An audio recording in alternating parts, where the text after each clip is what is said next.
Hi friends, நான் உங்கள் ஈஸ்வரி. என்ன இவ்வளோ பூண்டு எடுத்து வச்சுருக்கேன்னு பார்க்குறீங்களா? 2 விஷயம் சொல்ல வேண்டியது இருக்குங்க. இப்போ பூண்டு நெறைய வாங்கிட்டு வந்துட்டேன். எனக்கு பூண்டு இல்லாம முடியாது.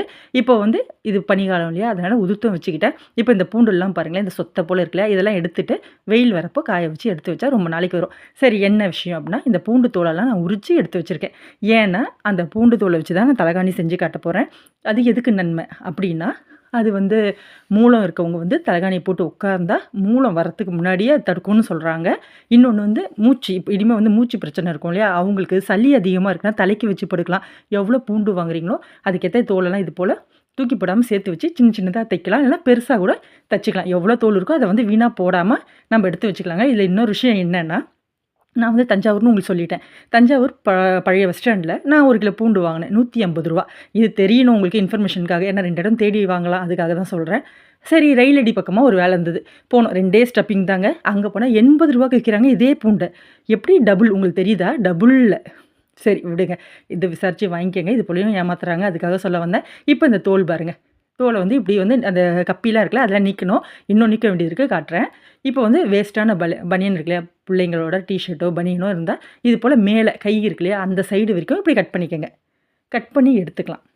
எடுத்துட்டு, இப்போ அடியில தையல் போட்டிருக்கோம் இல்லையா? அந்த அந்த சைடு நம்ம எதுவும் பண்ண வேண்டாம். இப்போ கட் பண்ண சைடு இருக்கு இல்லையா? இப்போ கட் பண்ணி போடுறோம் இல்லையா? அந்த சைடு மட்டும் ரஃப்பா ஒரு தையல். எனக்கு தைக்க தெரியாது அப்படின்னா, ப்ராப்பரா தையல் தெரியணும்னு அவசியம் இல்ல. இப்படி உல்டாவா திருப்பிட்டு, பாருங்க இப்படி திருப்பிட்டு, சும்மா அப்படியே இது போல ரஃப்பா தையல் போட்டுக்கோங்க. கொஞ்சம் கேப் வரும் தான். திரும்பவும் ஒரு வாட்டி போட்டிங்கன்னா 2 தையல் போடுறப்போ கொஞ்சம் டைட் ஆயிடும். அப்போ அந்த கேப் இருக்காது. பாருங்க, இது போல தையல் போட்டுட்டு வரணும். இது போல தச்சிங்கன்னா ஈஸியா இருக்கும்.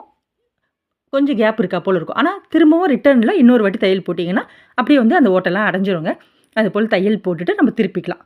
இப்போ இது இவ்வளோ பெருசுக்கும் அந்த பூண்டு தோல் இருக்குமானா, இருக்காது. கொஞ்சம் கம்மியா தான் இருக்கும். இப்போ நம்ம ரஃப்பா தானே தையல் போடுறோம். அத பிரிச்சுட்டு நம்மளுக்கு பூண்டு தோல் சேர சேர அதுக்குள்ள போட்டு நம்ம எவ்வளோ பெரிய தலகாணியா வேணாலும் நம்ம தச்சுக்கலாம். நீங்க அதுக்கேத்தாப்போல துணி எடுத்தாலும் சரி, இல்ல சின்னது போதுங்க. நாங்க பனிக்காலத்துல மூக்குல மட்டும் அப்படியே வச்சு வச்சு எடுக்க போறோம். இல்ல தலைய மட்டும் வச்சு படுக்க போறோம்னா, அதுக்கு ஏத்த சைஸ்ல நீங்க தச்சுக்கலாம். இது பூண்டு தோல்ல மட்டும் இல்லங்க, வெங்காய சருகுல கூட செய்யலாம். அவ்ளோ நல்லது இது. இதெல்லாம் வெளியில வாங்குனா அவ்ளோ விலையில பூண்டு தோல் அந்த தலகாணி விக்கிறாங்க. இதெல்லாம் இப்ப தான் தெரியுமான்னா, நாங்க ரொம்ப நாளா செய்றோம். ஆனா விக்கிறாங்கன்றது இப்ப தாங்க தெரியும். இப்போ இதுல இருக்க இந்த குச்சிலாம் இருக்கு இல்லையா? அத மட்டும் நீக்கிடலாம். இந்த குச்செல்லாம் எடுத்துட்டு, அந்த தோல எடுத்துட்டு, இதுக்குள்ள இந்த சொத்த பூண்டுலாம் இருக்கும் இல்லையா? அதெல்லாம் இப்ப நம்ம இந்த கப்பிலாம் எடுத்துடலாம். இது வேணாம். ஏன்னா தலையில வச்சாலும் சரி, உட்காந்தாலும் சரி, படுத்தாலும் குத்தும். பிள்ளைங்களுக்கெல்லாம் இந்த எவ்ளோ டாக்டர பார்த்துட்டேன். இந்த பனிக்காலம், மழை காலம் வந்தா 6 மாசம் கூட எனக்கு தொடர்ச்சியா மருந்து குடுக்குறேங்க. சளிய விட இந்த மருந்து குடுக்குறது தான் பயமா இருக்கு. ஆவுன்னா தூக்க வேண்டியது இருக்கு ஹாஸ்பிட்டலுக்குன்னா. தயவு செஞ்சு ஒரு வாட்டி இத ட்ரை பண்ணி பாருங்க. பூண்டு தோல் இதில எந்த சைட் எஃபெக்ட்டும் கிடையாது. பூண்டு தோல் உங்களுக்கே தெரியும். வீட்ல சாம்பிராணி போட்டா, பெரியவங்க இந்த பூண்டு தோல எடுத்து அந்த சாம்பிராணியில போட்டு புகைய நம்மளுக்கு பிடிக்க வைப்பாங்க. குழந்தை பொறந்தவங்களுக்கே அத செய்ய சொல்லுவாங்க.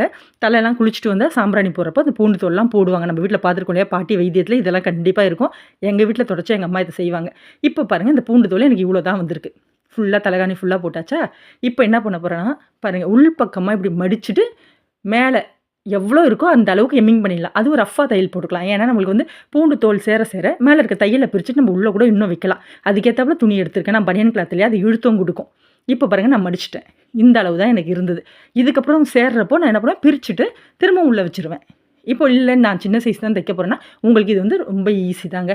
இப்ப பாருங்க, இது போல எம்மிங் பண்ணிக்கலாம். எம்மிங் பண்ண தெரிஞ்சவங்களுக்கு ரொம்ப ஈஸி. தெரியாதவங்க இது போல தச்சுக்கங்க. பாருங்க, ஊசிய குத்தி அப்படி அவ்வளோதான். ஃபஸ்ட்டு மட்டும் இந்த நாட் போட்டு, அதுக்கப்புறம் நார்மலா தச்சு எடுத்துக்கங்க. கிட்ட கிட்ட தையல் போட்டுக்கோங்க. பிரியவே பிரியாதுங்க. இதில அவ்ளோ நன்மை இருக்கு. எப்பயுமே நம்ம பூண்டு தோல தூக்கி போடுவோம் இல்லையா? அது போல செய்யாம இது போல தலகாணி செஞ்சுக்கங்க. எனக்கு தெரிஞ்சு மீடியமான சைஸ் தலகாணியே ரூ. 800லேருந்து ரூ. 1000 வரைக்கும் போகுது. விசாரிச்சு பாருங்க. பூண்டு தோல்ல அவ்ளோ நன்மை இருக்கு. இத தெரிஞ்சவங்க யூஸ் பண்ணிக்கிட்டு தான் இருக்காங்க. தெரியாதவங்க அந்த தோல தூக்கி போட்டுட்ருக்காங்க.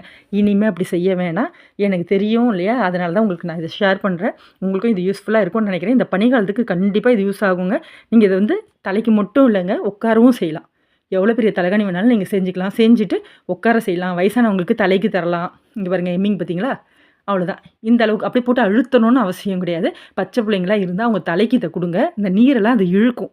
மெலிசான துணி தானே, அது நல்லா வேலை செய்யுங்க. புடிச்சிருந்தா லைக் பண்ணுங்க, சப்ஸ்கிரைப் பண்ணுங்க, ஹைப் பட்டன